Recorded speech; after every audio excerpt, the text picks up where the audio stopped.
Hey, what's up, friends? It's Kenyon, and welcome to the Evolution Ave podcast, home of real estate evolved and the limitless mindset. Now, in this episode, it's going to be a quick episode, but a powerful episode that I just wanted to share with you real quick. I want you to go into this weekend empowered. And how are you going to be empowered? Because this weekend, you are going to discover the power of your thoughts, which in turn is going to help you discover your gifts, the gifts that you're going to give to the world. So, if you love the content, please like, subscribe, and share. And let's get into the episode.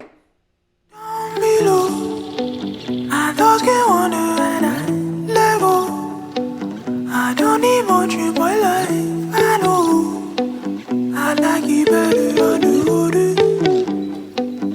I've been drowning in the lemonade. You'll never get the best of me. I've been drowning in the lemonade.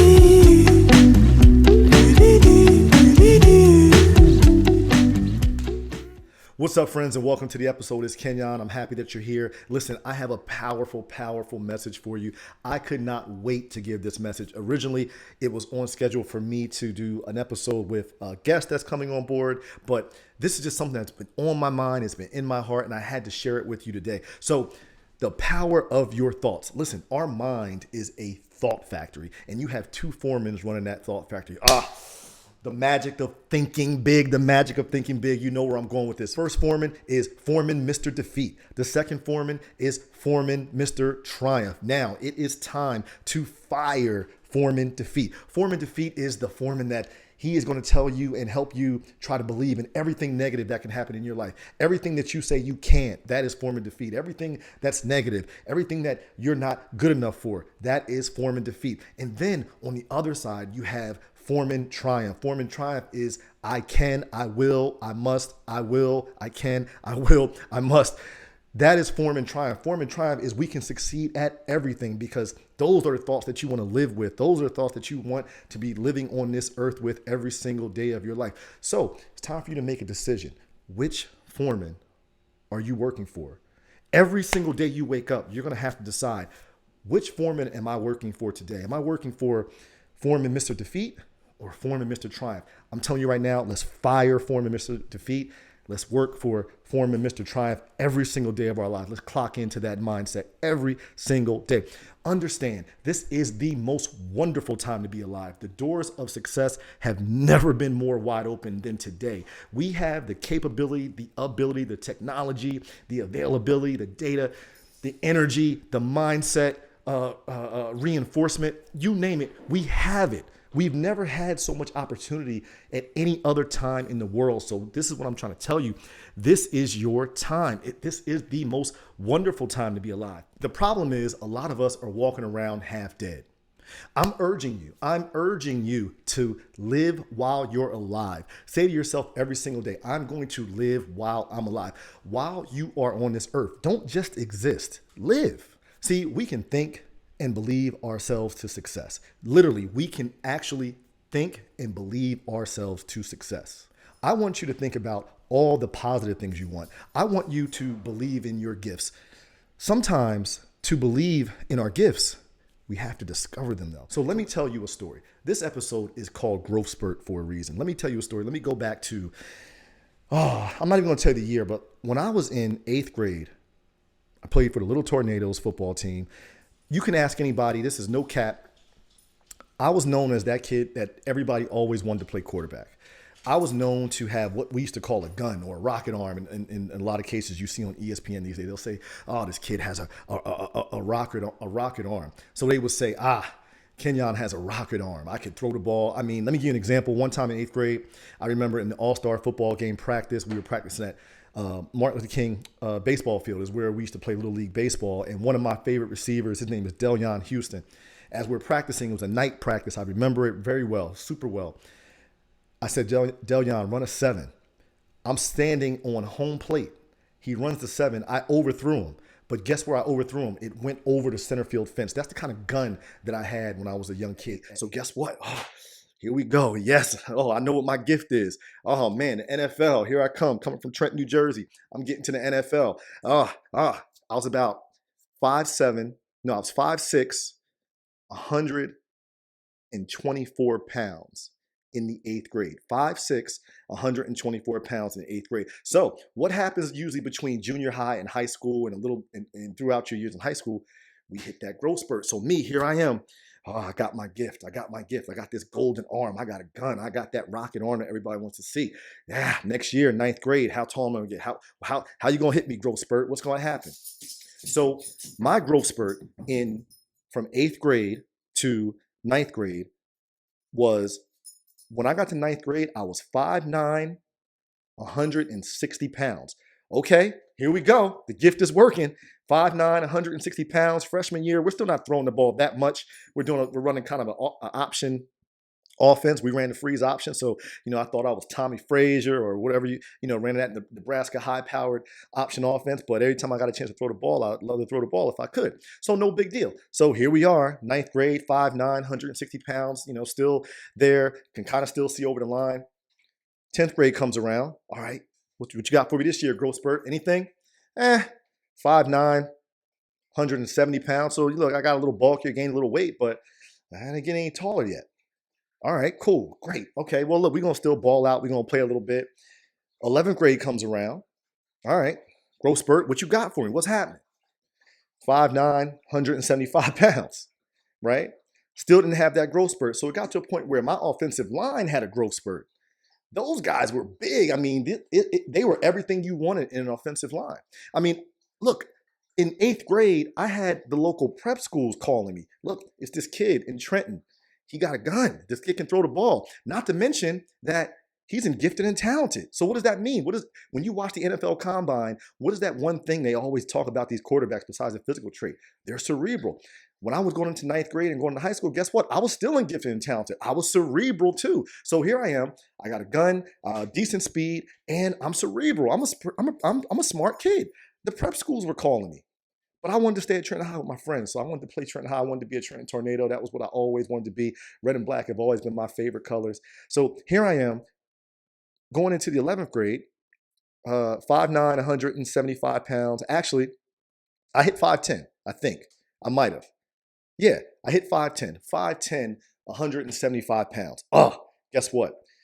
I can't really see over the line. I'm struggling. All right. So here I am doing what I love. I loved playing quarterback. I looked up to Warren Moon and Randall Cunningham, all the greats, Dan Marino, you name it. I loved playing quarterback. I had to move from playing quarterback to strong safety and running back. Still love football, still love the game, but it wasn't the love went away, right? Now it was what I thought I was gifted to do, what I thought my gift was. I didn't have that gift anymore, right? Well, I still had the gift, but it wasn't the gift that I thought I had. And it wasn't the gift. I didn't get the gift I wanted, which was more height. I wanted to be a college prospect. I wanted to be eventually, hopefully, an NFL prospect. I wanted to be Warren Moon. That was my favorite player. You can ask anybody, no cap. Ask anybody that grew up in Trenton. Ask anybody that I played football with and everything. I had a gun. I had a rocket arm. I wanted to be a quarterback to come out of Trenton and represent the city well. That was the things I dreamt about when I was young. Here's the thing. We don't always get the gift we want, but we really just have to discover the gift we already have. I even went so far as to blaming my mother. Nothing against my mother and my parents, but I remember even having a conversation with my mother. I said, it's your fault that my growth spurt was stunted. It's your fault that I didn't get to that 6'1", 6'2" that I always dreamed that I was going to get to because you smoked when you were pregnant with me. That's how bad I felt. I felt like my gift was robbed from me. But I started to discover something else, though. So I went on to graduate from high school, went to college, started getting into my career. And you know what I was really good at? I was really good at connecting with people. I was really good at talking to people, meeting people, building relationships. My voice was something that people seemed to like, whether it was on the phone, whether it was in person. I just knew how to connect with people, and I knew how to do that really, really well. So here I am, upset, and I didn't get the gift I wanted, but I realized I had a different gift. And I started discovering that gift more and more and more. And then I had to realize that, you know what, maybe the height, the athletic dreams that I thought my gifts were going to make room for me to do, maybe I just had to look at some of the gifts that I already had. Sometimes we have to step back and think, and then we discover these gifts, and then we have to believe in these gifts, and we have to take it somewhere. Let me give you an example. Michael Jordan is not arguably, he's the best basketball player of all time. I don't care what no one says. Michael Jordan was cut from his freshman basketball team. The next year, he made varsity, then went on to University of North Carolina, go Tar Heels. He was not the number one draft pick. So a lot of adversity there, right? Went to the NBA. Michael Jordan had a gift, and there was nothing that anyone was going to do to stop him from giving his gift to the world. Even being the number one basketball player to ever walk the planet, you do realize that it was 7 years before Michael Jordan won his first championship. But what Michael Jordan kept doing was he just kept fighting and fighting and fighting. He was not going to not let his gift be given to the world, which was the art of Air Jordan. Michael Jordan's a brand now. He's not just the greatest basketball player of all time. He's a brand. He's an icon. But that's because he believed in his gift. And he fought to discover his gift. He fought to be better at his gift. You do remember when he got beat by the Detroit Pistons, he said they beat him up and tossed him around. He went in the weight room and worked hard to gain weight. He said, you know what? You're not going to beat up on me next year. I'm going to get over that hurdle and beat the Detroit Pistons.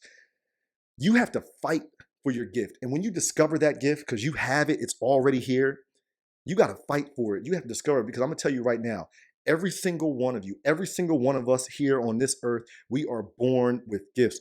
Every single one of us, like my man Evan Carmichael says, every single one of us has Michael Jordan level greatness inside of us. And it's your time to bring it out. Once again, stop walking around like you're half dead. You're not. You know what I had to realize? Yeah, you know what? I didn't hit 6'2". I didn't hit 6'3". I didn't make it. I didn't get to that height that I need to be to make it to the NFL and be able to give the world the gift of this quarterback coming from Trenton, New Jersey. But you know what I did have? I had a voice that was 7 feet tall. I had a mind that was 7 feet tall. My ability, my mind, my voice was bigger and stronger than those muscles. It was faster than some of these athletes. Listen, my ability to scale was better because of my voice. I had to discover that my gift was my voice. So what I'm telling you is, don't get discouraged. Don't stop believing. You have a gift inside of you. You have something special. You have greatness inside of you. You have Michael Jordan level greatness inside of you. You may not be 6'5", but there's something in you that's 7 feet tall. My voice is 7 feet tall. I'm a billionaire when it comes to people because of my voice and because of my mind. And you have that in you too. And I'm urging you, take this weekend. I want you to think. I want you to start working in your thought factory. And you're only working for form and triumph. And as you work for form and triumph, start to think about those things that you can do effortlessly. You're beautiful at it. It's easy for you. Sometimes you have to think about, it's not the gift that you want, but it's the gift that you have. And it's worth fighting for. It's worth hustling for. It's worth working for. And believe in it. And just keep going. 7 years to a championship for the Chicago Bulls and Michael Jordan when he first got in the league. 7 years. So find that gift and believe in it. You have greatness inside of you. I believe it. I'm telling you it's true. You have something inside you that's way bigger than anything you ever imagined. I hope you enjoyed this episode. I hope it takes you into the weekend feeling energized and empowered. Please, if you enjoyed it, like, subscribe, share. I look forward to bringing you great content, and I'll talk to you soon. Y'all stay super blessed.